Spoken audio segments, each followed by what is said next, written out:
ওই সাহাবী কেমন করে আল্লাহর কাছে তাওবা আদায় করলেন, কেমন করে সামান্যতম একটা গুনাহের জন্য আমার আল্লাহর কাছে লজ্জিত হয়ে গেলেন। আমরা একটু শুনে আসি। আল্লাহর হাবিব নবী মুহাম্মদ সাল্লাল্লাহু আলাইহি ওয়াসাল্লাম যখন কাফির কুফফারদের নির্যাতন আর মক্কার জমিনে সহ্য করতে পারে নাই, আল্লাহ রাব্বুল আলামিন জিবরাইলের মাধ্যমে বলেন, ও বন্ধুবর জিবরাইল যাও, যাই আমার বন্ধুবর মুহাম্মদকে বলো এই মক্কার জমিন ছেড়ে যাওয়ার জন্য, মদিনায় হিজরত করার জন্য, মদিনার জমিনে যাওয়ার জন্য। যদি মক্কার জমিনে থাকি আমার বন্ধুকে ওরা মেরে ফেলবে, আমার বন্ধুকে মেরে ফেলবে। মক্কা চির বিদায় নিয়ে মদিনার জমিনে যাওয়ার জন্য বলুন। আল্লাহর হাবিব মদিনার জমিনে যখন যাইলেন, মদিনার জমিনে যাওয়ার সময় আল্লাহর হাবিবের সঙ্গে এক শ্রেণী আল্লাহর নবীজির সাহাবী নবীজির সঙ্গে সাথে ছিলেন, নবীজির সঙ্গে সাথে ছিলেন। নবীজি যখন মদিনার জমিনে আগমন করলেন, আমার নবীজিকে পাইয়া এই মদিনার মানুষেরা পাগল করা হয়ে গো। নবীজিকে পাইয়া নবীজির প্রেমে পাগল করা হয়ে মদিনাবাসীরা ছোট্ট থেকে নিয়ে বৃদ্ধ পর্যন্ত তলাল বাদরু আলাইনা বলে বলে নবীজিকে স্বাগতম জানিয়ে তারা বরণ করে নিল। আওয়াজে বলে আল্লাহু আকবার। سريع الحساب شديد العقاب أليم العذاب عزيز السلطان ونشهد أن لا إله إلا الله وحده لا شريك له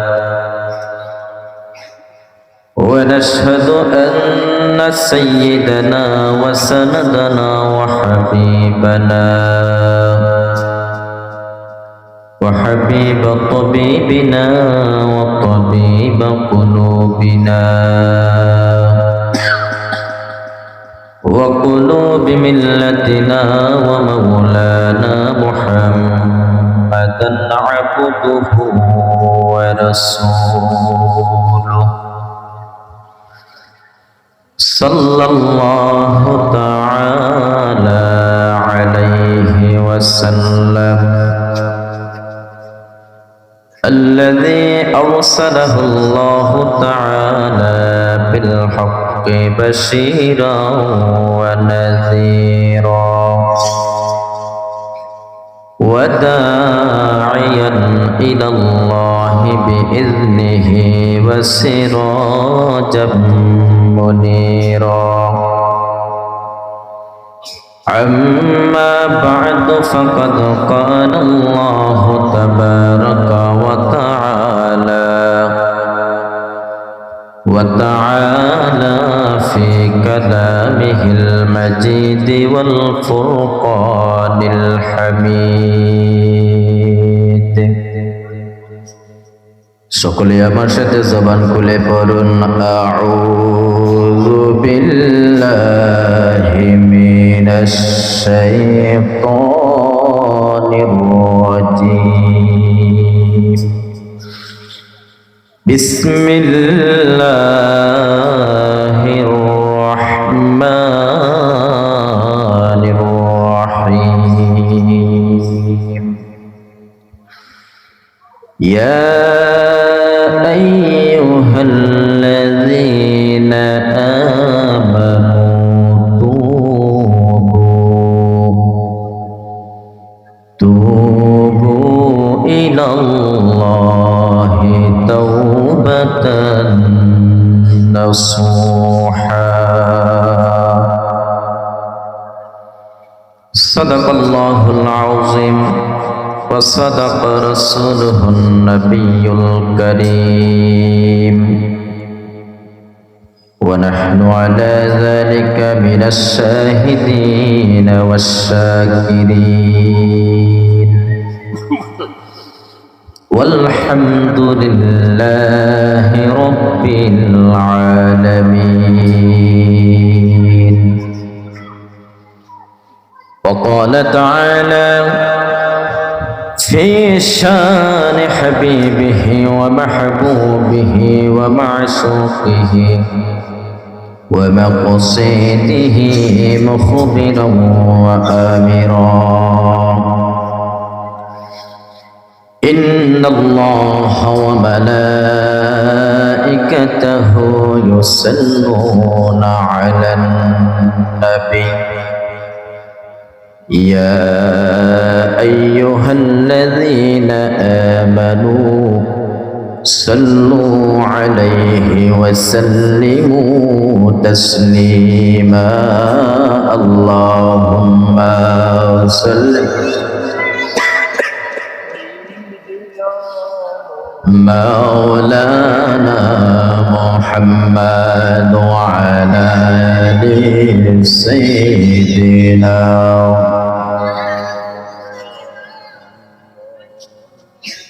নবীজির দুরূদ যদি উম্মত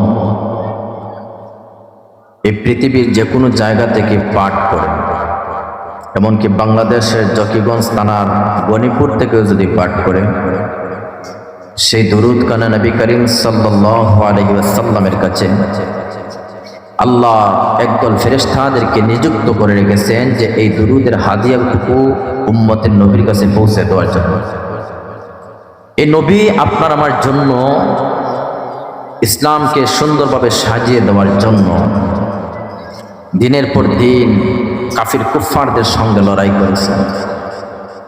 আর এই নবীর প্রতি যদি আপনার আমার মহব্বত না থাকে তাহলে কোনো উপায় আছে?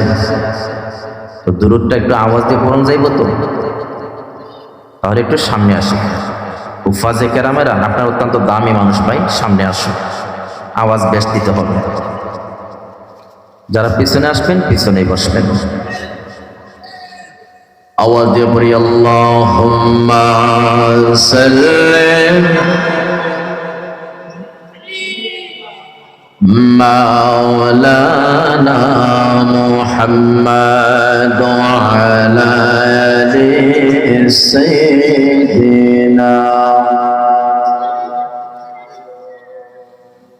जकने के सामने चेहरा दिखा लेना मुझे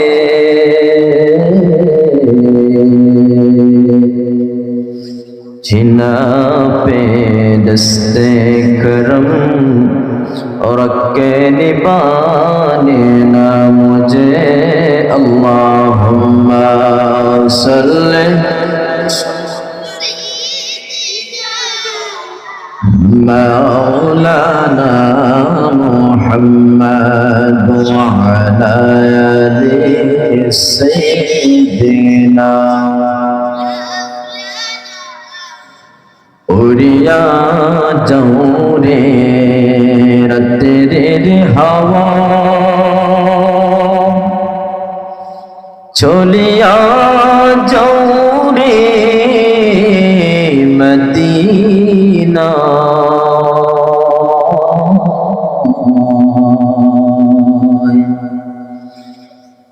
उधर सलाम पहुँचाई दियो नूर नबीजीर पकरोज़ाय अल्लाहुम्मा सल्ली हसला जोरे जोरे मौलाना मुहम्मद व अला आलि सय्यिदिना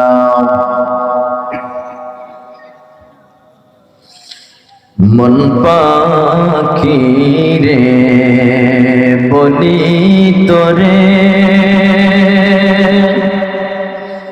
अरे देशना रे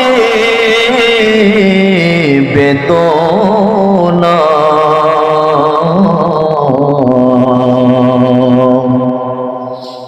तक तो जदि डानाय আমরার যাইতাম সোনার মদিনায় আল্লাহুম্মা সাল্লি মাওলানা মুহাম্মদ ওয়া আলা আলি سيدنا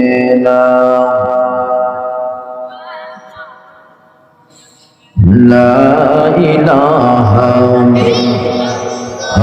لا إله জুড়ে জুড়ে লা ইলাহা আর জুড়ে লা ইলাহা মধুর সুরে লা ইলাহা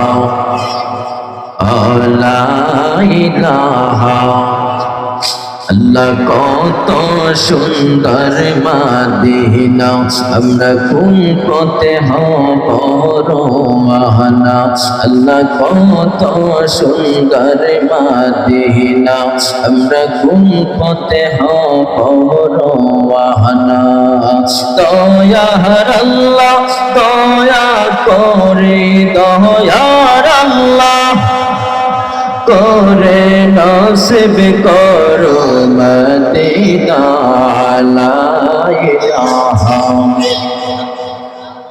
লা ইলাহা লা ইলাহা আমরার নবীজির পিতা আব্দুল্লাহ আমরার নবীজির মাতা আমিনা আমরার নবীজির পিতা আব্দুল্লাহ আমরার নবীজির মাতা আমিনা আমরার নবীজির তুমা হালিমা আমরার নবীজির তুমা নবীজির রওজা মদিনা লা ইলাহা লা ইলাহা লা ইলাহা আমার আল্লাহ সারা মাবুদ নাই মায়ের নবী সারা উপায় নাই আমরা আল্লাহ সারা মাবুদ নাই মায়ের নবী সারা উপায় নাই নূর নবীকে পাইতে হইলে নূর নবীকে নবীজির আশিক হওয়া চাই লা ইলাহা লা ইলাহা লা ইলাহা লা ইলাহা ইল্লাল্লাহ মুহাম্মাদুর রাসূলুল্লাহ সাল্লাল্লাহু আলাইহি ওয়াসাল্লাম আলহামদুলিল্লাহ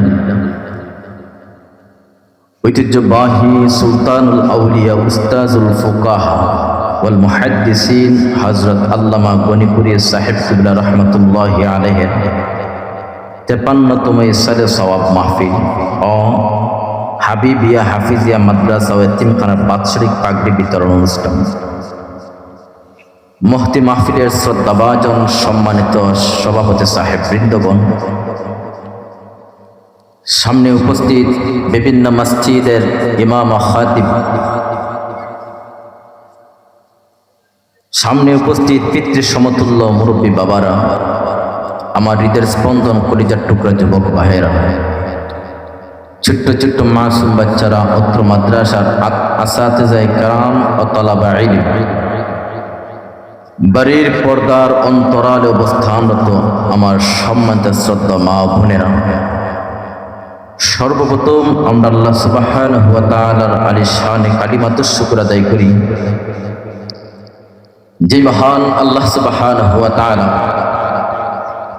আমাদের সকলকে অত্র এলাকা থেকে যাচাই বাছাই করে মুবারকময় মাসে অত্যন্ত দামি একটি সময়ে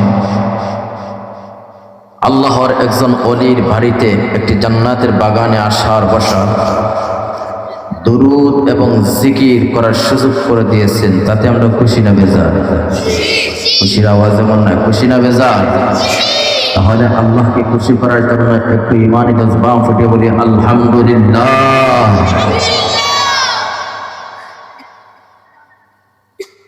শুকরিয়া আদায় করলাম মহান মুনিবের। আমার আনন্দে খুশিতে বুক ভরে গেছে। বলবেন হুজুর কেন?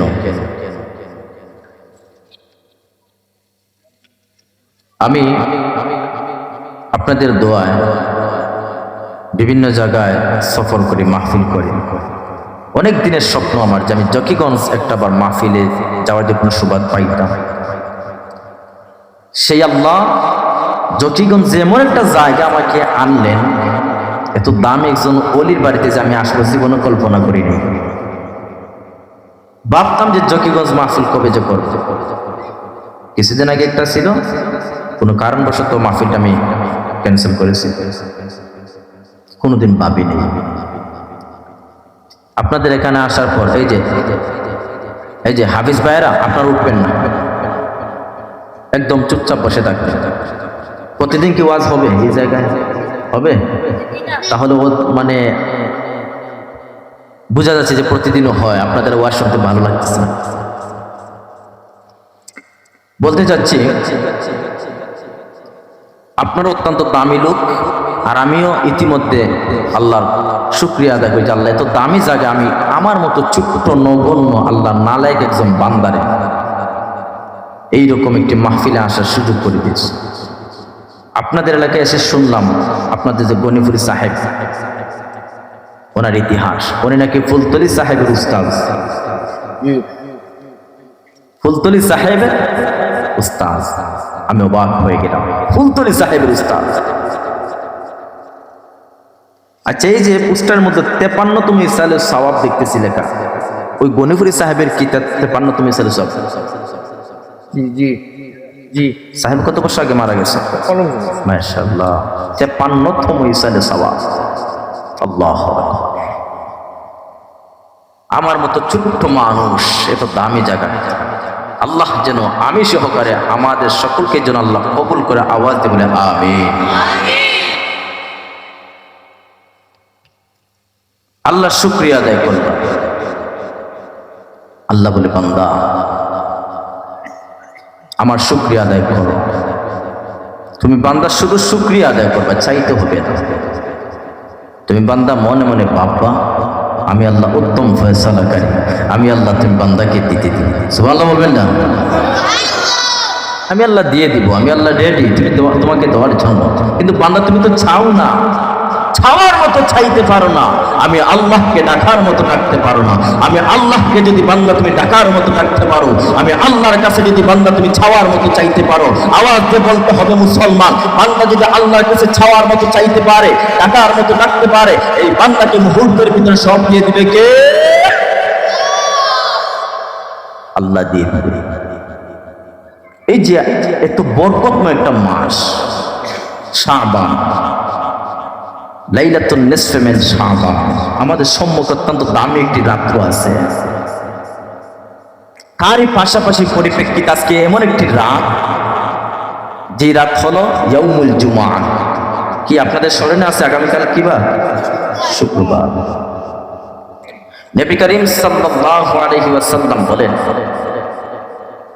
এই শুক্রবার রাত আল্লাহর কাছে অত্যন্ত দামি, অত্যন্ত ফজিলতপূর্ণ। জিবরাইল আলাইহিস সালাম নবীর কাছে একটা আয়না নিয়ে আসলেন। নবী করিম সাল্লাল্লাহু আলাইহি ওয়াসাল্লাম জিবরাইলকে প্রশ্ন করলেন, বন্ধুবর জিবরাইল, আপনার হাতে এত সুন্দর একটা আয়না দেখতেছি, আজকে আবার কেমন ধরনের ওহী নিয়ে আসলা, কিছু বুঝলাম না। জিবরাইল আলাইহিস সালাম বলে, ওগো নবীজি, এই যে এত সুন্দর একটি দামি, সুন্দর স্পেশাল একটি আয়না আপনি দেখতেছেন, ওই আয়নাটা আমার আল্লাহ আপনি নবী এবং আপনার উম্মতদের জন্য উপহার স্বরূপ দিয়েছেন। আওয়াজ দিবেন আল্লাহু আকবার। আল্লাহর হাবিব বলেন, কেমন উপহার? জিবরাইল বলেন, ওগো নবীজি, এই আয়নার মাধ্যম থেকে আমার আল্লাহ আপনাকে ইঙ্গিত করে দিয়েছেন, আমার আল্লাহ আপনি নবী এবং আপনার উম্মতদেরকে শুক্রবার দিন উপহার হিসাবে দিয়েছেন। আল্লাহু আকবার। জিবরাইল আলাইহিস সালাম বলেন, ইয়া রাসূলুল্লাহ ওয়া ইয়া হাবিবাল্লাহ, নবী গো, এই শুক্রবার দিন আমার আল্লাহর কাছে অত্যন্ত দামি। এই শুক্রবার দিন আমার আল্লাহ বিভিন্ন জাতি, বিভিন্ন ধর্মের লোকদেরকে আমার আল্লাহ দিতে চেয়েছিলেন। এই শুক্রবার দিন কেউ গ্রহণ করে নাই, কেউ গ্রহণ করে নাই। অবশেষে আমার আল্লাহ, আপনি নবীজি এবং আপনার উম্মতদেরকে যাচাই বাছাই করে নির্বাচিত করে আমার আল্লাহ এই শুক্রবার দিন আপনি নবী সহকারে উপহার দিয়েছেন। সুবহানাল্লাহ।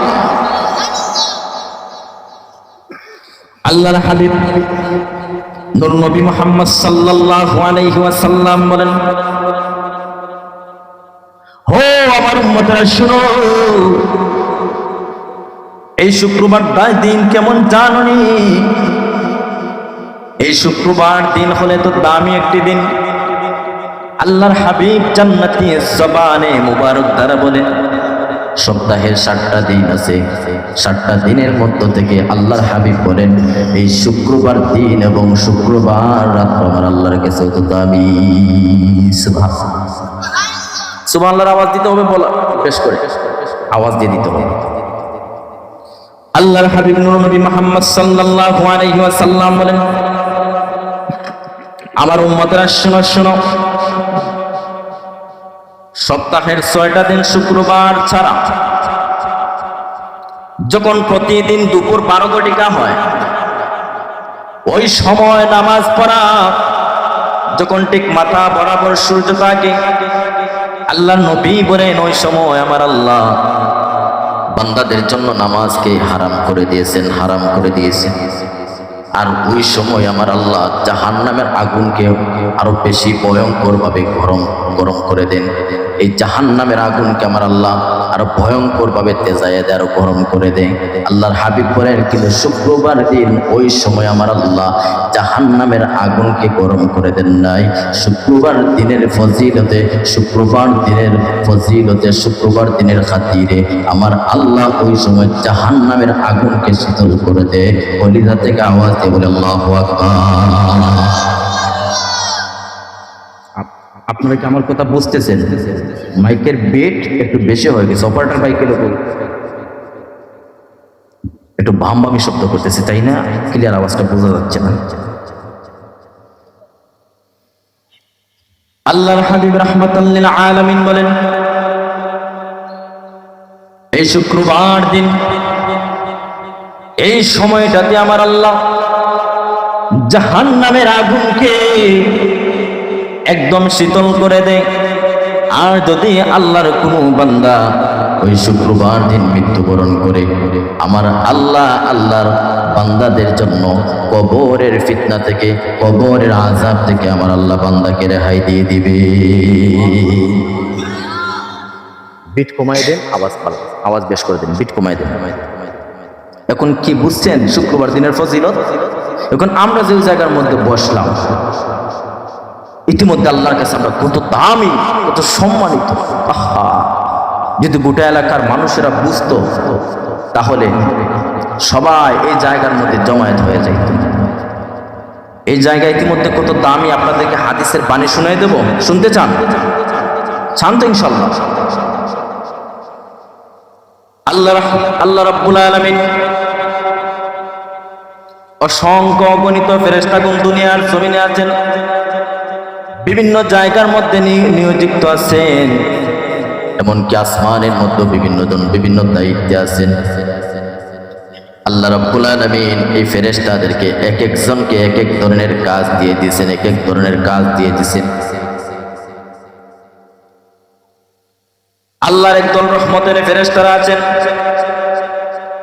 যারা গোটা দুনিয়ার জমিন ইতিমধ্যে ভ্রমণ করতেছেন। কোন কারণে ভ্রমণ করতেছেন, কোন কারণে সফর করতেছেন, এই ফেরেশতাদের একমাত্র দায়িত্ব হলো দ্বীনি মজলিস কোন জায়গার মধ্যে হচ্ছে। ও মুসলমান কলিজার টুকরা যুবক পায়রারে আমার, পথিরা অবহেলায় কাটিয়ে দিচ্ছ, এইভাবে আর কোনোদিন ফজিলতপূর্ণ রাত্র পাইবা না। হয়তো মনে হতে পারে তোমার এটাই হলো শেষ রাত জীবনের, কিন্তু না, একটাবার নিজে চিন্তা করো, আমি তো অবহেলায় আমার দিনগুলা কাটিয়ে দিচ্ছি। হ মুসলমান যুবক মায়েরা নিয়ে আমার, নিজে একটাবার চিন্তা করো, আমিও যুবক ছিলাম, আমার সহপাঠী পায়ে একটা যুবক ছিল, একসাথে খেলার মাঠে যাইতাম, একসাথে খেলাধুলা করতাম, একসাথে আড্ডা মারতাম, বিভিন্ন জায়গা ওয়াজের সিজন একসাথে যাইতাম। কিন্তু দেখা যায় আমার সঙ্গে সাথী বন্ধু আজকে এই কবরের মাটির নিচের মধ্যে শুয়ে আছে, আর আমি যুবক, এখন অব্দি পর্যন্ত জীবিত আছে, এখন অব্দি পর্যন্ত জীবিত আছি। কিন্তু জীবিত থেকে আপনার আমার কি লাভ হলো? ও কলিজার টুকরা যুবক, ও বনিপুরবাসীর মুসলমানেরা শোনো, এই জীবিত থাকার কোনো মূল্য নাই রে ভাই আমার। বাড়ির মধ্যে কম্বল গায়ের মধ্যে দিয়া আরামের গল্প বিভিন্ন বন্ধুদের সঙ্গে করতেছ, বিবির সঙ্গে গল্প গুজব করে সময় কাটাচ্ছ। যুবক ভাইরা রাস্তা দিয়ে হাঁটাহাঁটি করতেছে, রাস্তা দিয়ে হাঁটাহাঁটি করতেছে, কিন্তু এই জায়গা কত দামি, কত সম্মানী আমার যুবক ভাইরা জানে না। কত দামি, কত সম্মানী আমার আল্লাহ বলে দেন, ও রহমতের ফেরেশতারা রে, এই যে দুনিয়ার জমিন তোমরা পরিভ্রমণ করতেছো, কোন জায়গার মধ্যে আমি আল্লাহর মহত্ব প্রকাশ, কোন জায়গার মধ্যে আমি আল্লাহর জিকির আজকারের মজলিস তোমরা কি খুঁজে পাইছো? রহমতের ফেরেশতারা জবাব দে, ওগো আল্লাহ, জকিগঞ্জ থানার মধ্যে গনিপুর গ্রামের মধ্যে এমন একটি আপনার কয়েকটা নাদান গোলামেরা বসে বসে তিনি মজলিসের মধ্যে বসে বসে আপনি আল্লাহর জিকির আজকার করতেছে, আপনার আল্লাহর জিকির আজকার করতেছে, আওয়াজে বলা যাবে কি আল্লাহু আকবার। আল্লাহ বলে কেন জিকির আজকার করতেছে? বান্দা কি চায়? মা ইয়াকুলু ইবাদি, বান্দা কি চায়? আল্লাহ ফেরেশতাদেরকে প্রশ্ন করতেছে। আচ্ছা আপনারা আওয়াজ দিয়ে কোন দিকে? আমার আল্লাহ কি কম জানে? জবান দিয়ে কোন, মাথা না জানে, আল্লাহ কি কম জানে? আমার আল্লাহ অধিক জাননেওয়ালা, অধিক জানেন। আমার আল্লাহ ফেরেশতাদের জবান থেকে শোনাটা পছন্দ করেন। আল্লাহু আকবার। আদম জাতিকে বানানোর সময় ফেরেশতারা বাধা দিয়েছিল। আল্লাহ বলেছিলেন, ও রহমতের ফেরেশতারা, আমি আদম জাতি দুনিয়ার জমিনে প্রেরণ করতে চাই, আদম জাতি আমি বানাতে চাই। রহমতের ফেরেশতারা বলল, ওগো আল্লাহ, আমরা তো আছি, আমরা তো 24টা ঘন্টা আপনার গোলামি করতেছি, আপনার মহত্ব প্রকাশ করতেছি। আল্লাহ বলেন, আমি আল্লাহ যা জানি তোমরা তা জানো না।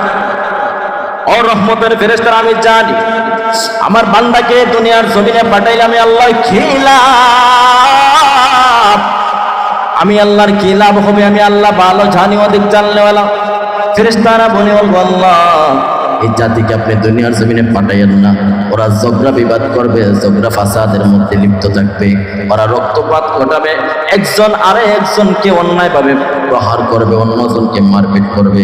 আল্লাহ বলে, না না না, আমি আল্লাহ যা জানি তোমরা তা জানো না। আওয়াজে বলা যাবে কি আল্লাহু আকবার। এর জন্যই তো আমার আল্লাহ প্রশ্ন করতেছেন, মা ইয়াকুলু ইবাদি, ফেরেশতারা বাধা দিয়েছিল আল্লাহ আদম জাতি বানাইয়েন না, কিন্তু আমার আল্লাহ গর্ব করে, আমার আল্লাহ অহংকার করে। ওই যে ফেরেশতাদেরকে জিজ্ঞেস করতেছেন কেন, ওই কথার জবাব দেওয়ার জন্য আল্লাহ বলেন, মা ইয়াকুলু ইবাদি, ফেরেশতারা রে, আমার বান্দা কি চায়, আমার বান্দা কি বলেছে, আমার বান্দা কি বলেছে। রহমতের ফেরেশতারা বলে, ওগো আল্লাহ, আপনার বান্দা কোনো কিছু চায় না।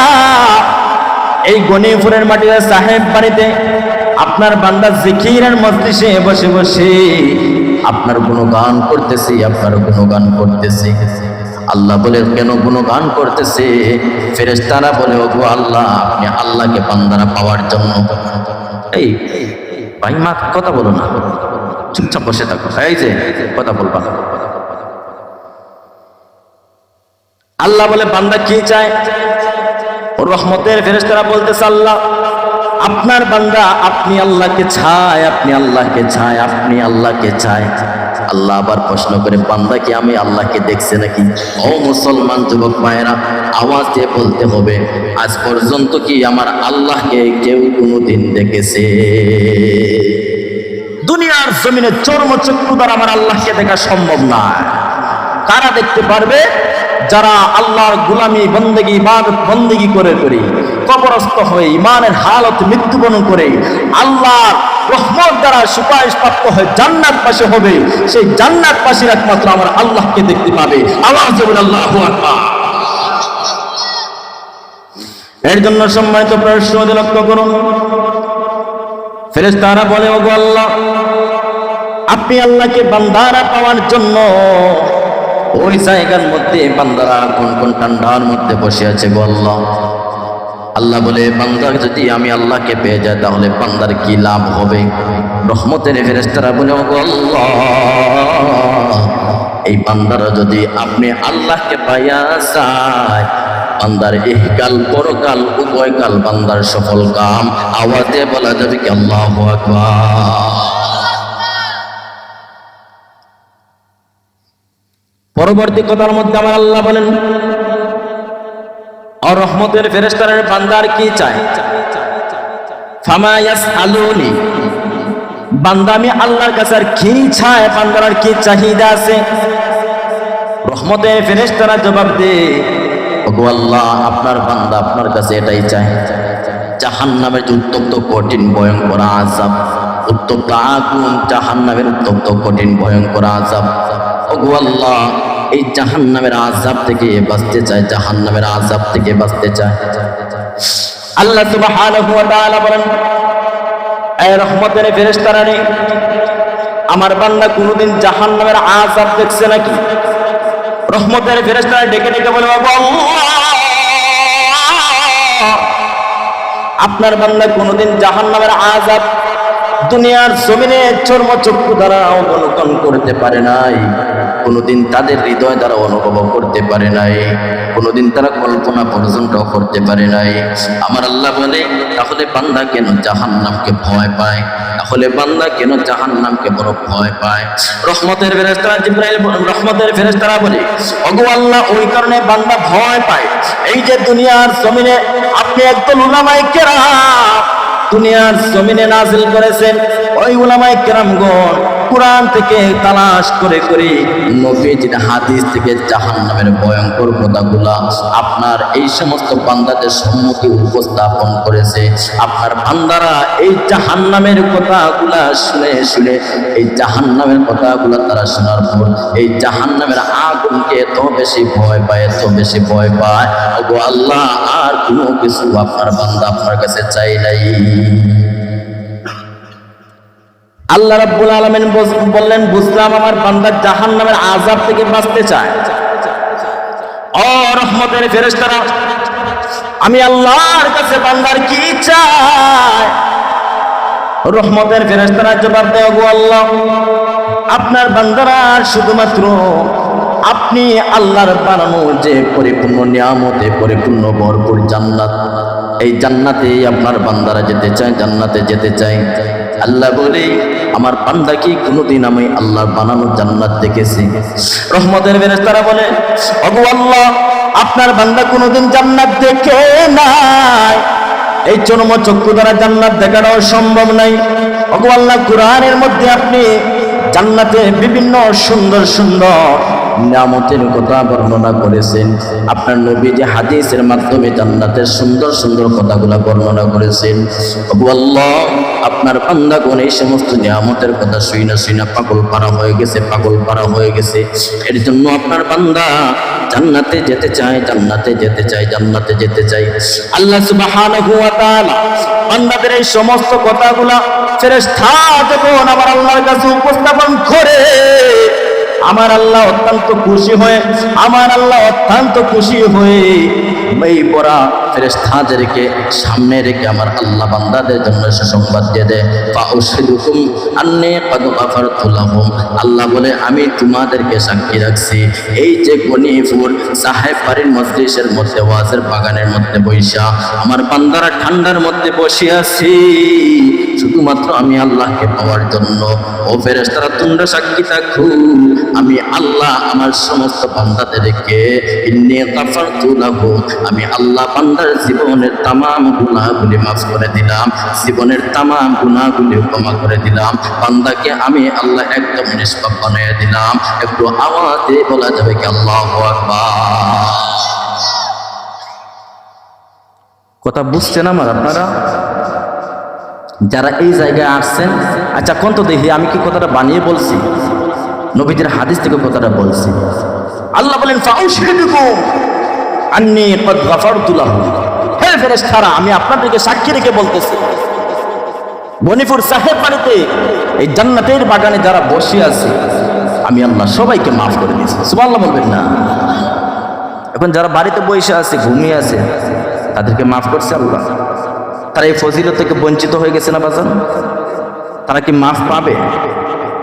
যারা রাস্তাঘাটে ঘোরাফেরা করতেছে তাদেরকে আল্লাহ মাফ করবে? আল্লাহ কি এত অভাব বান্দার মাফ করার?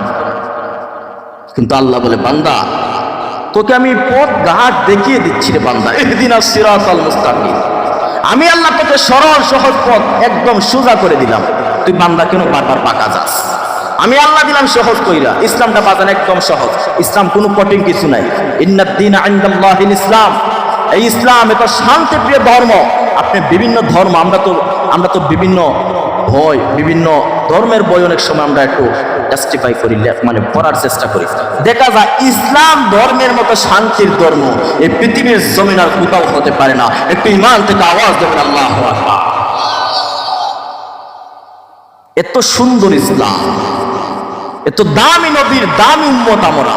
এই নবীর উম্মত হওয়ার জন্য আল্লাহর কাছে কত নবীগণ ফরিয়াদ করেছেন যে আল্লাহ আমাদেরকে আপনি নবী না বানাইয়া আমাদেরকে আখিরি জামানার পয়গাম্বর উম্মত বানাইয়া দাও। আল্লাহু আকবার বলবেন না?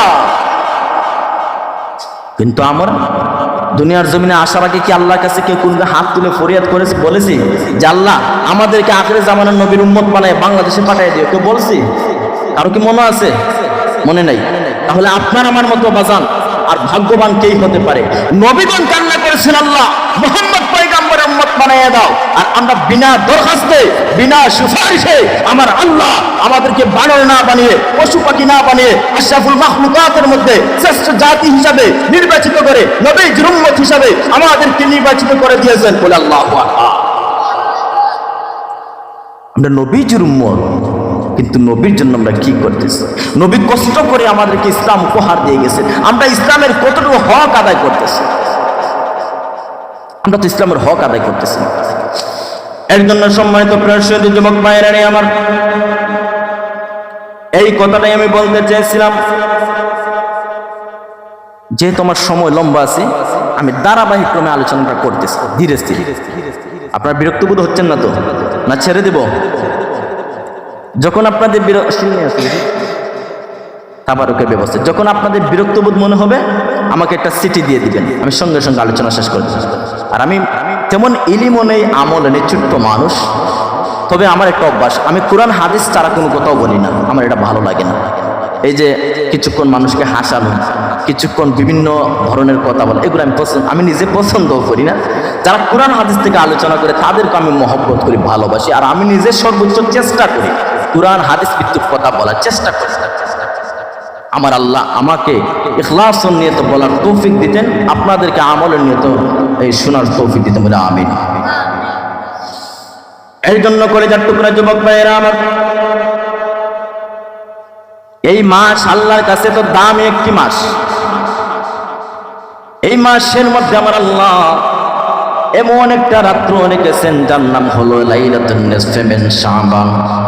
শাবান মাসের অর্ধেক রাত্রি, শাবান মাসে একদম মাঝামাঝি রাত্র, যেই রাত্রটি হলো পূর্ণিমার রাত। একদম সহজ কথা হলো পূর্ণিমার রাত।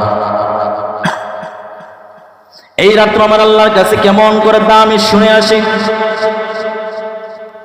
এই রাত্র যখন আসলো, নবী করিম সাল্লাল্লাহু আলাইহি ওয়াসাল্লাম আম্মাজান আয়েশার হুজরা মুবারক থেকে বের হয়ে গেলেন। আম্মাজান আয়েশা টের পেয়ে গেলেন আল্লাহ নবী যে ঘর থেকে বের হয়ে গেছেন। আম্মাজান আয়েশা মনে মনে ভাবলেন, চিন্তা করলেন, আল্লাহর নবী নূর নবী মুহাম্মদ সাল্লাল্লাহু আলাইহি ওয়াসাল্লাম হয়তো না অন্য কোনো বিবির ঘরের মধ্যে ঢুকে গেছেন, অন্য কোনো বিবির ঘরের মধ্যে আজকে রাত্র গিয়েছেন। আম্মাজান আয়েশা নবীকে তালাশ করার জন্য বের হয়ে গেলেন, নবীজিকে তালাশ করার জন্য বের হয়ে গেলেন। আম্মাজান আয়েশা লক্ষ্য করেন এবং বর্ণনা করেন, নবীজিকে তালাশ করার জন্য উনি বের হলেন। আম্মাজান আয়েশা দেখে আমার নবীজি জান্নাতুল বাকিতে যায়া কবর জিয়ারত করতেছে। আওয়াজ দিয়ে বলি আল্লাহু আকবার। নবীজি কবর জিয়ারত করতেছে। আম্মাজান আয়েশা পিছন থেকে আবার কি করলেন, তাড়াহুড়া করে হৌরায় আবার ওনার বিছানার মধ্যে আসলেন এবং শুয়ে রইলেন। মনে করুন আমি যদি 1 কিলোমিটার জায়গা অথবা অর্ধেক কিলোমিটার জায়গা যদি আমি দৌড়াইয়া আসি, আমি কি জায়গার মধ্যে স্থির থাকবো না কিছুটা আমি ক্লান্তি বোধ করব? কিছুটা ক্লান্তি বোধ করব, মানে আমার শ্বাস নিঃশ্বাস একটু জুড়ে জুড়ে বের হবে। আম্মা জান আয়েশা নবীজিকে যখন জান্নাতুল বাকিতে দেখলেন, উনি তো সন্দেহ দূর হয়ে গেল যে নবী করিম সাল্লাল্লাহু আলাইহি ওয়াসাল্লাম তো অন্য কোনো বিবির ঘরে যায় নাই, উনি দেখতেছি জিয়ারত করতেছেন। তাহলে আমি এক কাজ করি, যদি আমাকে নবী ওই জায়গার মধ্যে দেখে ফেলে তাহলে তো নবীজি মনে মনে কষ্ট পাইতে পারে, আমি দৌড়াই আমি হুজরার মধ্যে চলে যাই। আল্লাহর হাবিব কি করলেন, সঙ্গে সঙ্গে ঘরের মধ্যে গেলেন। যাওয়ার পর দেখলেন আম্মা জান আয়েশা ক্লান্তিবোধ ভাবে বড় বড় নিঃশ্বাস শ্বাস প্রশ্বাস নিচ্ছেন। আল্লাহর হাবিব মুচকি হেসে বলে, ওরে আয়েশা, তুমি কি মনে করেছো, তুমি কি ভাবছিলা আমি অন্যের বিবির ঘরে চলে গিয়েছিলাম? না রে আয়েশা, আমি অন্য কোনো বিবির ঘরে চলে যাই নাই, আমি জান্নাতুল বাকির মধ্যে চলে গিয়েছিলাম। ওরে আয়েশা, তুমি যত আমি নবীর সঙ্গে চালাকি করো না কেন, আমি নবীর সঙ্গে চালাকি করে বড় পাইবে না। আওয়াজ দেবেন আল্লাহু আকবার। আম্মা জান আয়েশা তো টের পেয়ে গেছে নবী এই কথা বলতেছে। আম্মা জান আয়েশা মুচকি হেসে বলে, ইয়া রাসূলুল্লাহ, আপনি যা বলতেছেন সবই সত্য বলতেছেন। আল্লাহর হাবিব মুহাম্মদ সাল্লাল্লাহু আলাইহি ওয়াসাল্লাম বলেন, আয়েশা তুমি কি জানো না আজকের কোন রাত অতিবাহিত হইতেছে, আজকে কোন রাত্রি আমাদের মধ্য থেকে চলে যাইতেছে? আম্মা জান আয়েশা বলেন, না কোনো পিজি, আমি এই রাত্রর ব্যাপারে অবগত নই, এই রাত্রর ব্যাপারে কোনো কিছুই জানি না।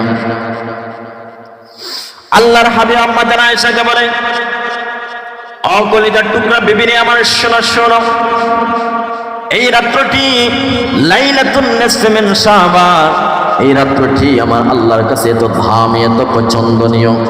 বনে কলব নামে একটি গোত্র আছে, বনে কলব নামের একটি গোত্র আছে। ও আয়েশা জানুনি, এই বনে কলব গোত্রের মধ্যে যতটি বকরি এবং ভেড়া আছে, এই বকরি এবং ভেড়ার শরীরের মধ্যে যেই সমস্ত পশম আছে, যেই সমস্ত লোম আছে, সেই লোমের অধিক চাইতে অধিকাংশ আমার আল্লাহ গুনাহগার বান্দা বান্দীদেরকে এই লাইলাতুন নিসফি মিন শাবান রাতে ক্ষমা করে দিবে। এই শবে বরাত নামক যে রাত্রটা আমার কাছে আপনার সম্মুখে আসতেছে, এই রাত্রে আমার আল্লাহ বনে কলব নামের একটা গোত্র আছে, আর ওই জামানায় ওই গোত্রের মধ্যে অধিকাংশ ভেড়া বকরি ছিল। আচ্ছা আপনারা কোন তো দেখি আজ পর্যন্ত কি একটা বকরি জবাই করে ওই বকরির লোম গণনা করতে পারছেন কেউ? এখন কতটুকু পরিমাণ লোম হবে কোনো আইডিয়া আছে? নাই। অধিকাংশ ওই বনে কলবের মধ্যে একটা দুইটা বেড়া নয়, অনেক বেড়া, অনেক বকরি ছিল। আল্লাহর হাবিব বলেন, এই বেড়া এবং বকরির শরীরের মধ্যে যে সমস্ত পশমগুলো আছে তার চাইতে দ্বিগুণ আমার আল্লাহ জাহান্নামী বান্দা বান্দীদেরকে এই লাইলাতুন নিসফি মিন শাবানের মধ্যে মাফ করে দিবে। আম্মা জান আয়েশাকে আল্লাহর হাবিব বলেন, ও আয়েশা, এই রাজ্যে আমার কোন উম্মত আল্লাহর কোন বান্দা যদি গাফলাতির মাধ্যমে কাটিয়ে দেয়, এই রাতের ফজিলত থেকে বান্দা বঞ্চিত হয়ে যাবে। আম্মা জান আয়েশা বলে, ইয়া রাসূলুল্লাহ, নবী গো, তাহলে আমরা কি করব, এই রাত্রবেলায় কি করব? আল্লাহর হাবিব মুহাম্মদ সাল্লাল্লাহু আলাইহি ওয়াসাল্লাম বলেন, ওরে আয়েশা, এই রাত্রবেলায় বেশি করে নফল ইবাদত বندگی করতে হবে। এই রাত্রবেলায় আল্লাহর কাছে অনেক কান্নাকাটি করে তাওবাতান নাসুহা আদায় করতে হবে। আল্লাহর যে সমস্ত বান্দা এই রাত্রবেলায় আল্লাহর কাছে তাওবাতান নাসুহা আদায় করবে, তাওবা আদায় করবে, খাঁটি তাওবা আদায় করবে, বেজাল যুক্ত নয়, বেজাল যুক্ত তাওবা করলে আমার আল্লাহ কবুল করবে না। আমার আল্লাহ বলে, তাওবাতান নাসুহা, আমি আল্লাহর কাছে বান্দা তুমি খাঁটি তওবা করো। ও যুবক ভাইরা রে, আমার আওয়াজ দিয়ে বলতে হবে, আল্লাহর কাছে যদি আল্লাহর কোন বান্দা খাঁটি তওবা আদায় করে, আমার আল্লাহ ওই বান্দার তওবা গ্রহণ করে বান্দাকে মাফ করে দিতে পারে, বলে ঠিক কিনা? এর জন্য আল্লাহ সুবহানাহু ওয়া তাআলা বলেন, ইয়া আইয়ুহাল্লাযীনা আমানু তুবু ইলাল্লাহি তাওবাতান নাসুহা। আল্লাহ সুবহানাহু ওয়া তাআলা বলেন, ইয়া আইয়ুহাল্লাযীনা আমানু, হে ঈমানদারগণ, বান্দা বান্দি আমার, ওই জায়গার মধ্যে আমার আল্লাহ ইয়া আইয়ুহান নাস বলে ডাকেন নাই। আমার আল্লাহ বলতেছেন ইয়া আইয়ুহাল্লাযীনা আমানু, স্পেশাল বান্দা বান্দে ঈমানদারদেরকে আমার আল্লাহ ডেকে বলতেছেন, কি বলতেছেন? তুবু ইলাল্লাহি তাওবাতান নাসুহা, তোমরা আমি আল্লাহর কাছে তাওবাতান নাসুহা আদায় করো, তোমরা আমি আল্লাহর কাছে খাঁটি তওবা করো। ও মুসলমান যুবক ভাইরা রে আমার, আওয়াজ দিয়ে বলতে হবে তাওবাতান নাসুহা, খাঁটি তওবা আমরা আদায় করব। সরাসরি কথাটি আমাদেরকে বলে দিয়েছেন কে?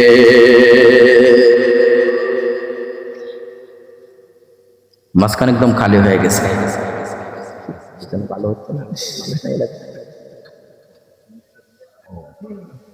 বিষয়টা আপনার সামনে আসেন, ভালো লাগবে। যারা চলে যাচ্ছে ওনারা হয়তো আসবেন, খাওয়া দাওয়ার তো দরকার আছে, ইবাদত বন্দেই করবো, তাই বলে খাওয়া দাওয়া ছেড়ে দেবো? খাওয়া দাওয়া ঠিক থাকতে হবে, হয়তো ওনারা কোনো কাজে গেছে, হাজতে। তো আল্লাহ কি বলে? ইয়া আইয়ুহাল্লাযীনা আমানু, হে বান্দারগণ, স্পেশাল বান্দা বান্দীদেরকে আল্লাহ বলতেছেন কি? তুবু ইলাল্লাহি তাওবাতান নাসুহা, তোমরা আমি আল্লাহর কাছে খাঁটি তওবা আদায় করো, আমি আল্লাহর কাছে খাঁটি তওবা করবা। বান্দা আমি আল্লাহ, তুমি বান্দার জীবনের গুনাহ মাফ করবে। সুবহানাল্লাহ বলবেন না? খাঁটি তওবা কেমন করে হতে পারে? বান্দা যদি আল্লাহর কাছে খাঁটি তওবা করে, আমার আল্লাহ বান্দার প্রতি কেমন খুশি হয় শুনে রাখো মুসলমান। আল্লাহ বলে, বান্দা আমি আল্লাহ, তুমি বান্দার জন্য অপেক্ষমান আছি, বান্দা তোমার জন্য অপেক্ষমান আছি। এই দুনিয়ার জমিনে তুমি বান্দাকে ওয়াসওয়াসা দেওয়ার জন্য, তুমি বান্দাকে গুনাহের কাছে নেওয়ার জন্য একজন শয়তান আছে। এই ইবলিস তোমাকে ওয়াসওয়াসা দিয়ে তোমাকে খারাপ কাজের দিকে ধাবিত করবে, তোমাকে খারাপ কাজের দিকে ধাবিত করে গুনাহের কাজ তোমার দ্বারা সংগঠিত করবে। আরে বান্দা আমার, শোনো শোনো, যখন তুমি একটা গুনাহের কাজ করে ফেলেছ, ও বান্দা, তুমি যখন বুঝতে পারবা তুমি গুনাহের কাজ করেছো, তুমি নিজে নিজে যখন বুঝতে পারবা বিষয়টা, যখন নিজে নিজে অনুধাবন করতে পারবা বান্দা, তখন সঙ্গে সঙ্গে যদি আমি আল্লাহর কাছে হাত তুলে তুমি চোখের পানি ফেলে ফেলে, ও বান্দা আমি আল্লাহর কাছে চাও, আমি আল্লাহর কাছে চাইতে দেরি গো, আমি আল্লাহ তুমি বান্দার জীবনের গুনাহ মাফ করতে দেরি করি নাই। আওয়াজ দিয়ে বলি আল্লাহু আকবার। আল্লাহ বলে, বান্দা আমার কাছে তুমি চাও, আমি আল্লাহ দেরি করব না।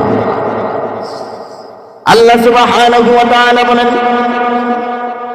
হে দুনিয়াবাসীরা শোনো শোনো, আমি আল্লাহর রহমতের অভাব নাই, আমি আল্লাহর দয়ার অভাব নাই, আমি আল্লাহর মায়ার অভাব নাই। যদি আমি আল্লাহর রহমত, আমি আল্লাহর দয়া, আমি আল্লাহর রহম, আমি আল্লাহর করম এই দুনিয়াবাসীদের প্রতি যদি না থাকতো গো, এতদিনে এই যে আমাদের সম্মুখে করোনা ভাইরাস এসেছিল, এই করোনা ভাইরাসে আমাদের সকলকেই ধ্বংস করে দিত, বলে ঠিক কিনা? আল্লাহ সুবহানাহু ওয়া তাআলা হাদিসে কুদসির মধ্যে বলেন, বান্দারে আমার শোনো শোনো, আমি আল্লাহর 100টি রহমত আছে, 100টি রহমতের মধ্য থেকে মাত্র 1 ভাগ রহমত আমি আল্লাহর দুনিয়ার জমিনে পাঠিয়ে দিলাম। এই 1 ভাগ রহমত আমি আল্লাহ আমার সমস্ত মাখলুকের মধ্যে দিয়ে দিলাম, ছড়িয়ে ছিটিয়ে সমস্ত মাখলুকের মধ্যে দিয়ে দিলাম। আর আমি আল্লাহর কাছে 99 ভাগ রহমত আমি আল্লাহ রেখে দিলাম। রহমতের ফেরেশতা জিবরাইল আল্লাহকে প্রশ্ন করে, ওগো আল্লাহ, 1 ভাগ রহমত দুনিয়ার জমিনে আপনি দিয়ে দিলেন, 99 ভাগ রহমত আপনার কাছে রেখে দিলেন, কারণ বুঝলাম না। আল্লাহ রাব্বুল আলামিন বলে, বন্ধু জিবরাইল, তুমি একবার দুনিয়ার জমিনের দিকে তাকাও, দুনিয়ার জমিনের দিকে তাকাও। 1 ভাগ রহমত আমি আল্লাহ দুনিয়ার জমিনে দিয়েছি, আর এই 1 ভাগ রহমত সমস্ত মাখলুকের মধ্যে আমি আল্লাহ দিয়ে দিয়েছি। একটা মা সন্তানের প্রতি কেমন মহব্বত, একটা স্বামী তার স্ত্রীর প্রতি কেমন মহব্বত, একটা গাভী তার বাচ্চার প্রতি কেমন মহব্বত, একটা পাখি তার বাচ্চার প্রতি কেমন মহব্বত, এই একটা পশু তার বাচ্চার প্রতি যেমন মহব্বত, এই মহব্বত থেকে বোঝা যায় মহব্বত জিনিস বড়ই অদ্ভুত ব্যাপার। মহব্বত এতই বড় অদ্ভুত। আর আমার আল্লাহ কিন্তু এক ভাগ রহমত দুনিয়ার জমিনে দিয়েছেন। জিবরাইল বলে, ওগো আল্লাহ 99 ভাগ রহমত আপনার কাছে, একমতটা কি, কারণটা কি বুঝলাম না। আল্লাহ বলে, ও রহমতের ফেরেশতা জিবরাইল, তাহলে শুনো, আমার বান্দাগণ যখন শয়তানি ওয়াসওয়াসার মধ্যে পড়ে গুনাহের কাজ করবে, ও রহমতের ফেরেশতা জিবরাইল, তাহলে তুমি শুনো, আমার বান্দাগণ যখন রহমতে এই শয়তানের ওয়াসওয়াসার মধ্যে পড়ে গুনাহের কাজ করবে, বান্দা তখন কোন দিকে যাবে? কিন্তু আমি আল্লাহ তো হলাম বিসমিল্লাহির রহমানির রহিম। এই বিসমিল্লাহর মধ্যে আমি আল্লাহ, আমি আমার গুণবাচক নামটা সংযুক্ত করে দিয়েছি। আমি আল্লাহ হলাম পরম করুণাময় দয়ালু। আমি আল্লাহ যদি আমার বান্দার প্রতি দয়া না করি গো, আমার বান্দারা কই যাবে, বান্দারা কই যাবে, কই যাবে। দুনিয়া মানুষেরা শোনো শোনো, আমি আল্লাহ 99 ভাগ রহমত কেন আমি আল্লাহর কাছে রেখেছি জানোনি? বান্দা যখন শয়তানের পরুছানার মধ্যে পড়ে গুনাহের কাজ করবে, তখন আমি আল্লাহ আমার 99 ভাগ রহমত দ্বারা আমি আমার বান্দাকে ক্ষমা করে দিব। আওয়াজ করে করে বলি আল্লাহু আকবার। আল্লাহ বলে, বান্দা শয়তান ওয়াসওয়াসার পরে গুনাহ করবে, বান্দা তখন যাইবে কোথায়? আর আমি আল্লাহর কাছে যদি তার গুনাহের কথা স্মরণ করে চুকের পানি ফেলে ফেলে কান্না করে, আমি আল্লাহ আমার রহমত দ্বারা বান্দার জীবনকে সুন্দর করে নেকের পথে পরিচালিত করে দেব। আল্লাহু আকবার। এর জন্য সম্মানিত প্রশ্ন যুবক ভাইয়েরা, আমার আল্লাহ সুবহানাহু ওয়া তাআলা বলেন, ওহে আমার বনি আদম, শোনো শোনো, তুমি যখন শয়তানের প্ররোচনার মধ্যে পড়ে গুনাহের কাজ করবা, এমন গুনাহ করতেছো বান্দা, তুমি গুনাহ করতে করতে গুনার সাগরের মধ্যে হাত ঢুকাচ্ছ বান্দা, এমন পরিমাণ গুনাহ করেছো, তোমার জীবনে শুধু গুনাহ আর গুনাহ, কোন নেকের কাজ নাই। ও বান্দা, ও গনিফুরের যুবক ভাইয়েরা, আমার ভবের মনোযোগ। আল্লাহ বলে, বান্দা যতই গুনাহ করো না কেন, পাহাড় সম পরিমাণ গুনাহ করো না কেন, বান্দারে আমি আল্লাহর রহমত থেকে তুমি নিরাশ হয়ে যাবে না। কুল ইয়া ইবাদিয়াল্লাযীনা আসরাফু আলা আনফুসিহিম লা তাকনাতু মির রাহমাতিল্লাহ। আল্লাহ সুবহানাহু ওয়া তাআলা বলেন, বান্দা পাহাড় সম পরিমাণ গুনাহ করে ফেলেছো, তোমার নিজের জীবনে শুধু গুনার গুনাহ। বান্দা আমি আল্লাহ, তুমি বান্দাকে বলে দিচ্ছি, যতই গুনাহ করো না কেন রে বান্দা, আমি আল্লাহর রহমত থেকে তুমি নিরাশ হয়ে যাইও না। বান্দারে আমি আল্লাহর রহমত থেকে তুমি নিরাশ হয়ে যাইবা না। বান্দা আমি আল্লাহর রহমতের কোনো অভাব নাই। বান্দারে রাত্র যখন গভীর হবে, আমি আল্লাহ তোমাদের প্রতি কত রহম দেখাই, কত দয়া দেখাই, তাহলে শুনে রাখো।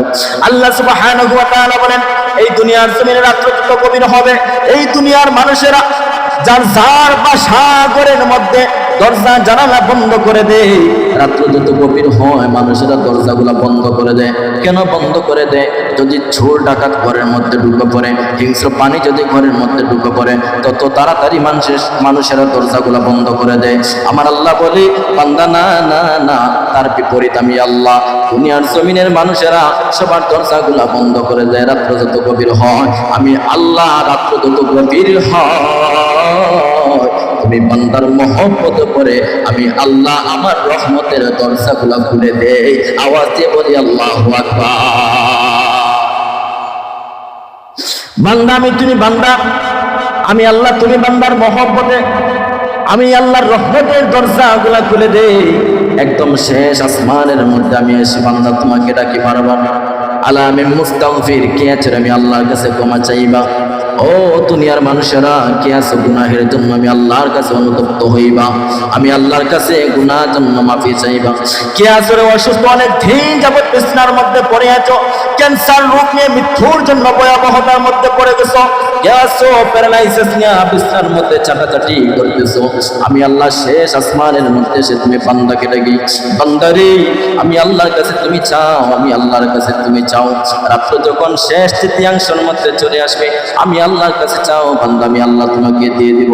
কি আছো রিজিকের জন্য হাহুতাশ করতেছো, কি আছো টাকা পয়সার জন্য, সম্পদের জন্য পেরেশানির মধ্যে ভুগতেছো, না না না বান্দা পেরেশানির মধ্যে ভুগতে হইবে না। বান্দা শুধু আমি আল্লাহর কাছে চাও, আমি আল্লাহর কাছে চাও। লা তাকুনাতু মির রাহমাতিল্লাহ, আমি আল্লাহর তো রহমতের অভাব নাই, রহমতের অভাব নাই। বান্দা আমি আল্লাহর কাছে গুনাহের জন্য অনুতপ্ত হয়ে অনুশোচনার মধ্যে পড়ে হাত তুলে এই চোখের পানি ফেলে ফেলে কান্না করবা বান্দা। তুমি বান্দা চোখের পানি না খেয়ে ডগায় চলে আসার আগে আগে আমি আল্লাহর রহমতের কুদরতের মধ্যে জসুটে যায়। আমি আল্লাহ তুমি বান্দার মায়ার মধ্যে পড়ে তুমি বান্দার জীবনের সমস্ত গুনাহ মাফ করে দিয়ে আমি আল্লাহ তোমাকে মাসুম বাচ্চার মতো নিষ্পাপ বানায়া দেই। আওয়াজ দিয়ে বলা যাবে কি আল্লাহু আকবার। আল্লাহ কি বলে? বান্দা চাইবা আমি আল্লাহ তোমাকে কি করি, সঙ্গে সঙ্গে তোমাকে এমন গুনাহ থেকে আমি আল্লাহ পরিত্রাণ করে দেই। আত্তাইবু মিনাজ যামবি কামাল্লা যামবালা, বান্দা তুমি গুনাহ থেকে তওবাকারী সেই ব্যক্তির মতো হয়ে যাও যার জীবনের কোনো গুনাহ নাই। আল্লাহু আকবার বলবেন না? তওবা করবা বান্দা, আল্লাহ একদম নিষ্পাপ করে দেয়। আর এই তওবার রাত্রি তো সামনে আপনার আমার সম্মুখে আসতেছে। জীবনেতে ভাই কত রাত্র অবহেলিত করে দিলাম, কত রাত্র অতিবাহিত করে দিলাম, সামনে রাত্র আসতেছে। আজকেও যে রাত্রটা এত কম গুরুত্ব নয়, শুক্রবারের রাত্র, আগামীকালকে আমাদের শুক্রবার। আজকে রাত্রের অনেক ফজিলত, অনেক করোনা, যদি এইগুলো বলতে যাই মেন আলোচনাই করতে পারবো ইনশাআল্লাহ অন্যদিন বলবো। এর জন্য সম্মানিত প্রিয় শুধু বলতে চাইছিলাম, আল্লাহর বান্দারা যখন গুনাহ করার পর আল্লাহর কাছে বান্দা চোখের পানি ফেলে ফেলে কান্না করে তওবা করে, আমার আল্লাহ তখন বান্দার প্রতি খুশি হয়ে, আমার আল্লাহ বলে আমার ওই বান্দার প্রতি জানেন আমি কেমন খুশি হয়ে যাই। তার বর্ণনা হলো আল্লাহর হাবিব নূর নবী মুহাম্মদ সাল্লাল্লাহু আলাইহি ওয়াসাল্লাম বলেন, একজন মুসাফির ব্যক্তি সে ভ্রমণের জন্য বের হয়ে গেল। আগেকার যুগের মানুষেরা যখন ভ্রমণ করত, বিমান ছিল না, হেলিকপ্টার ছিল না।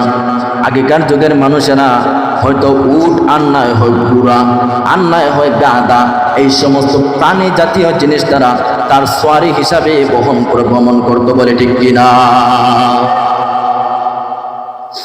আল্লাহর একজন মুসাফির বান্দা ভ্রমণের জন্য একটা উট নিয়ে বের হয়ে গেল। মরুভূমি অনেকক্ষণ যাবত অতিবাহিত হয়ে গেল। রাত্র যখন সন্ধ্যা স্বাগতম জানাইল, রাত্র হয়ে গেল, রাত্র হয়ে গেল, রাত্র হয়ে গেল। আল্লাহর ওই বান্দা মনে মনে ভাবলো, এই রাত্রবেলায় অন্ধকারের মধ্যে তো সফর করা সম্ভব নাই। আল্লাহর ওই বান্দা কি করলো, একটা মরুভূমির মধ্যে এই তার সামনের মধ্যে তার বাহনটি, তার উটটি এক জায়গার মধ্যে রেখে আল্লাহর ওই বান্দা ঘুমিয়ে পড়লো।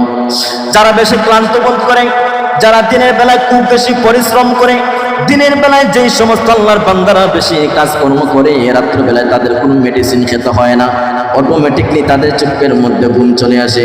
বড় লোক বিচারা, টাকার অভাব নাই, টাকার অভাব নাই, কোন ব্যাংকে কত টাকা আছে তারও কোনো অভাব নাই, ছেলে 1টা নয় 10টা পর্যন্ত লন্ডনের মাটিতে, কিন্তু দেখা যায় বিচারা ঘুমের ঔষধ খাওয়ার পরেও ঘুম আসে না। এমন আছে না নাই?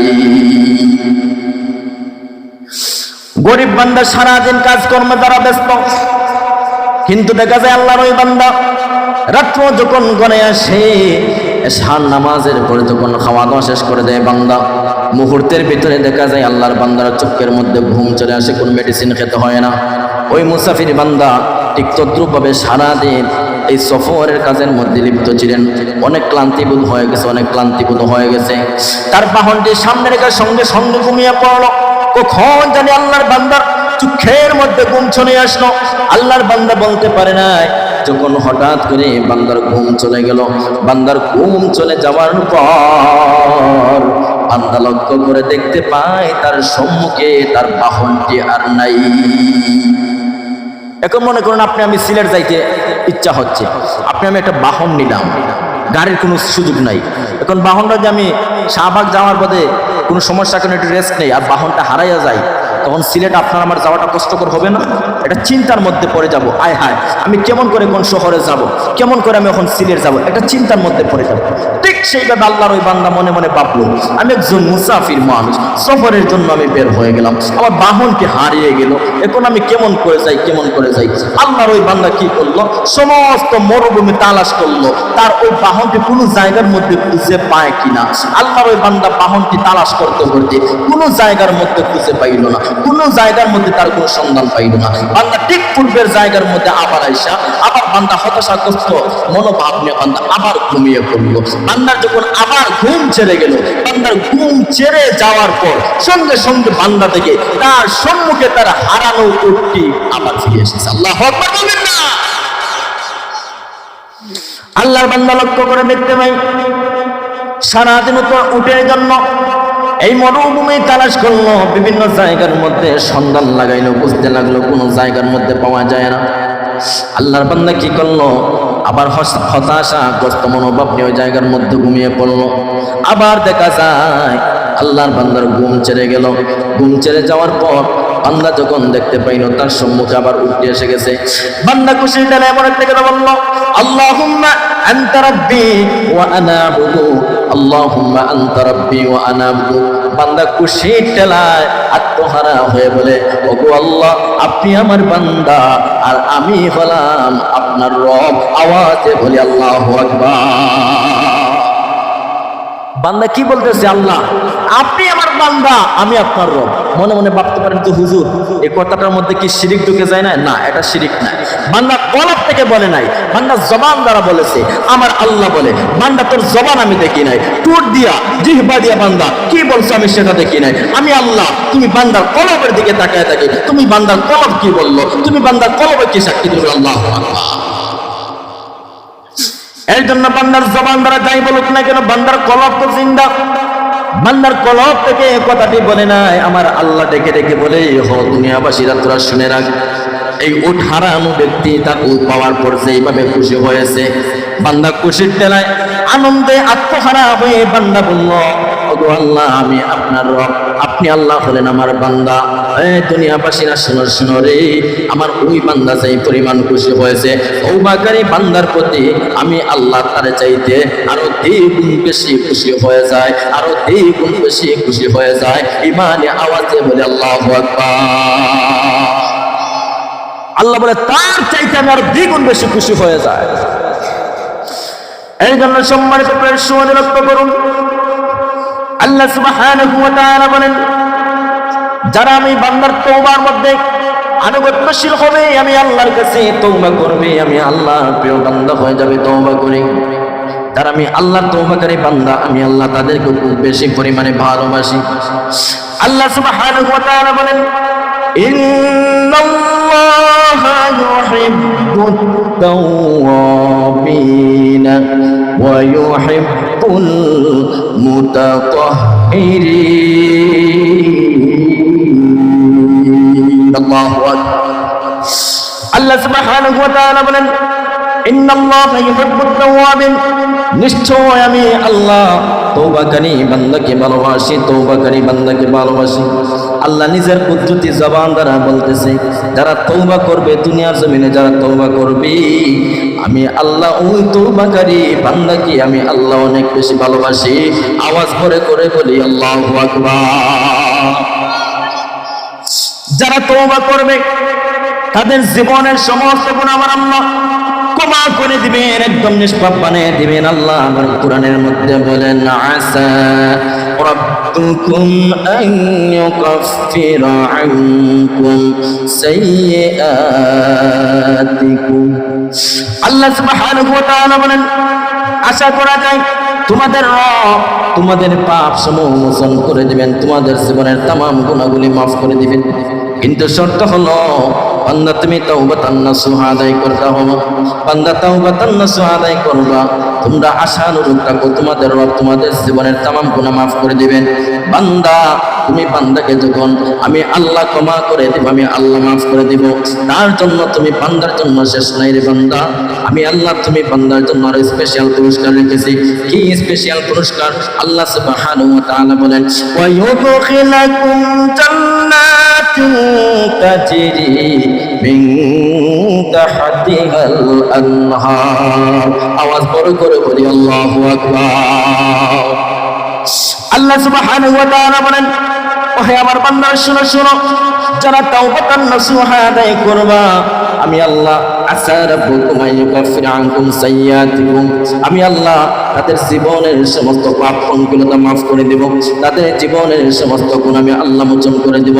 ও বান্দা, শুধু তাই বলে শেষ নয়, শুধু তাই বলে শেষ নয়, আমি আল্লাহ তোমার জীবনের গুনাহ তো মাফ করবই করব।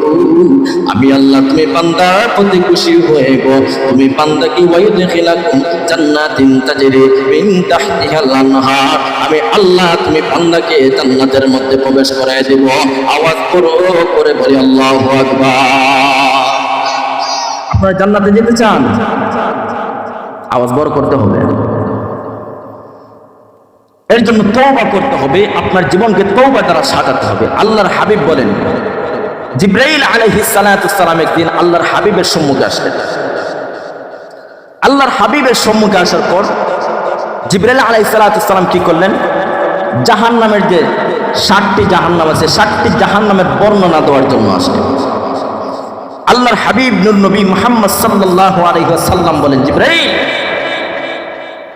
এই যে আল্লাহ 7টি জাহান্নাম বানাইলেন, সেই 7টি জাহান্নামের বর্ণনা আপনি আমাকে দেন।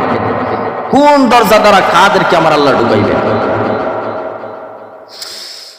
রহমতের ফেরেশতা জিবরাইল আলাইহিস সালাতু ওয়াসসালাম বলেন, ইয়া রাসূলুল্লাহ ওয়া ইয়া হাবিবাল্লাহ, নবী গো, আমার আল্লাহ কি করবেন গো?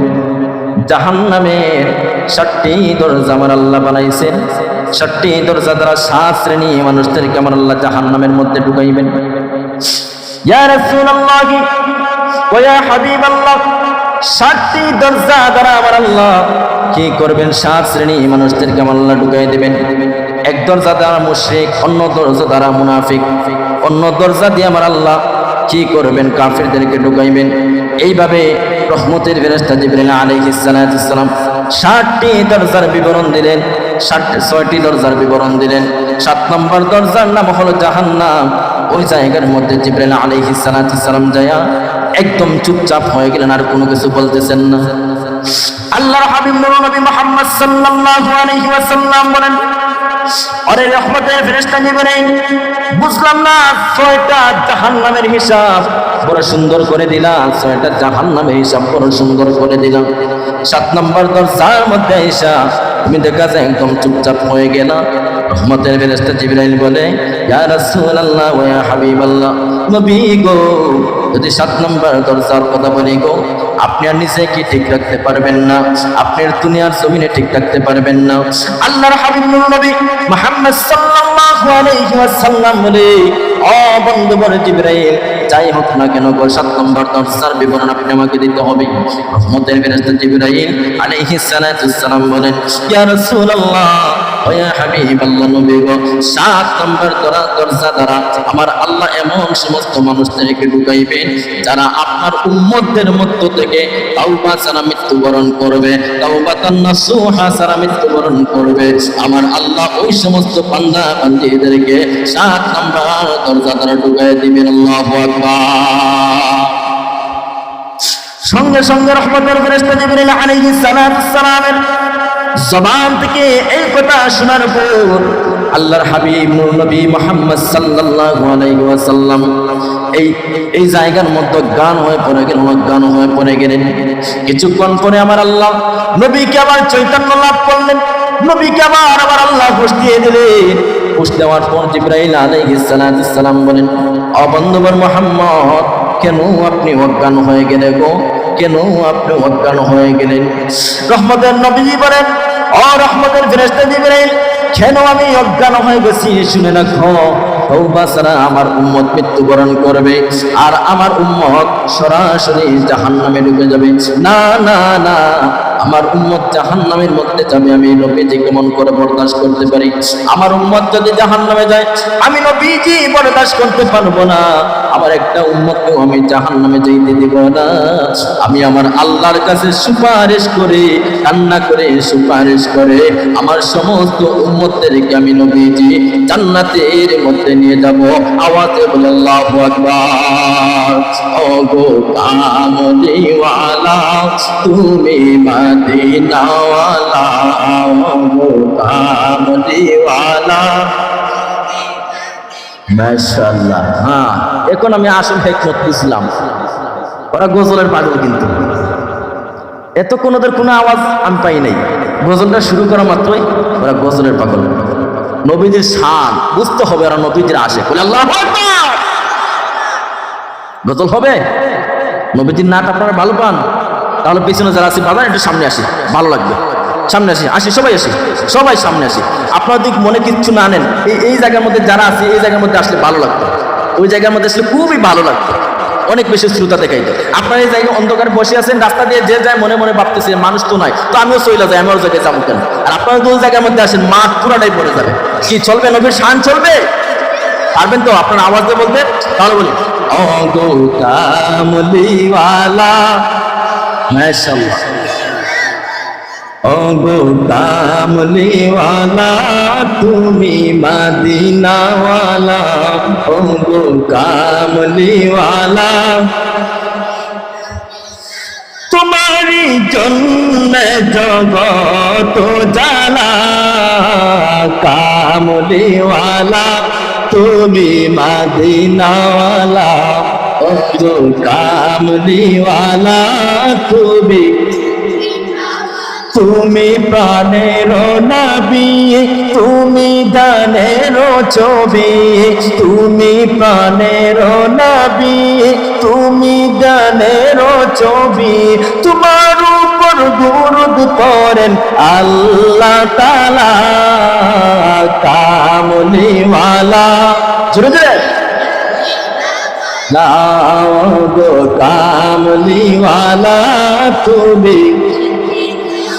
তুমি নয়নের তারা, তুমি হৃদয়ের সারা, তুমি নয়নের তারা, তুমি হৃদয়ের সারা। স্বপ্নে দেখা দাও নূরেওয়ালা, কামলিওয়ালা।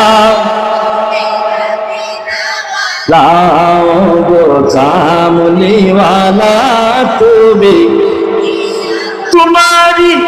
তোমারি জন্য জগত জ্বালা, কামলিওয়ালা তুমি ওয়ালা, গো কামলিওয়ালা তুমি।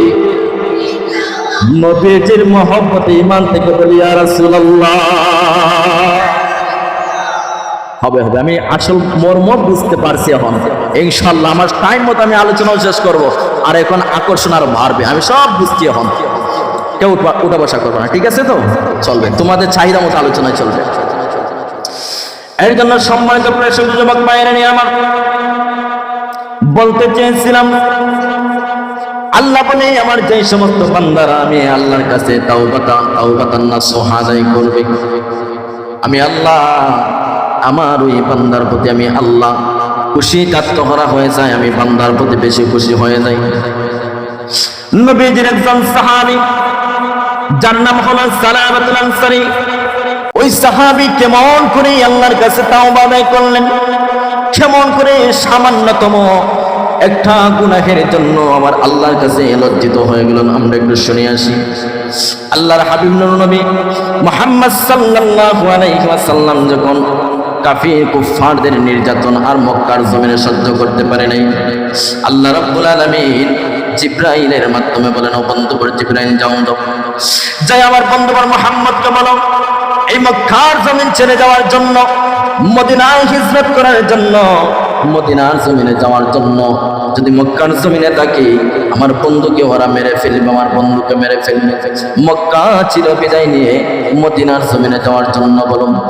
আল্লাহর হাবিব মদিনার জমিনে যখন যাইলেন, মদিনার জমিনে যাওয়ার সময় আল্লাহর হাবিবের সঙ্গে এক শ্রেণী আল্লাহর নবীজির সাহাবী নবীজির সঙ্গে সাথে ছিলেন, নবীজির সঙ্গে সাথে ছিলেন। নবীজি যখন মদিনার জমিনে আগমন করলেন, আমার নবীজিকে পাইয়া এই মদিনার মানুষেরা পাগল পারা হয়ে গো।